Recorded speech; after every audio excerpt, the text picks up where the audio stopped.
Diyos ko, parating na yung mga parcel ko. Ang tagal mo kumalis sa bahay ni DJ. Paano na to? Ayo! Ayo! Ano yan? Wait lang. Parcel! Ladies and gentlemen, our best in parcel already. Best in anticar. Best in checkout.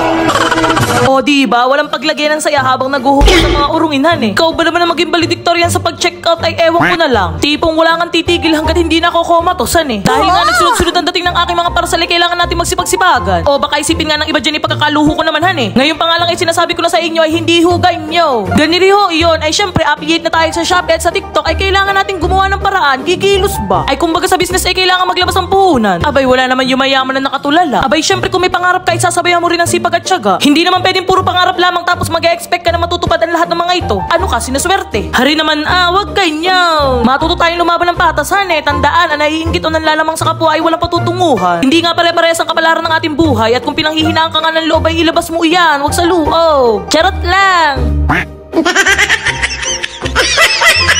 Okay siya, bago nga tayo mapunta sa drama na ipagpapatuloy ko tong aking sipagsipagan. Nagluto nga ako ng aming pananghalian dyan at ito nga yung version ng aking adobo. Madalas nga yan nire-request sa akin ni Habi dahil sarap na sarap siya. Lagyan ko ba naman ng isang damakmak na gayuma eh, kaya nga kahit ako'y walang suklay o paligo ay ganrang-ganra sa akin.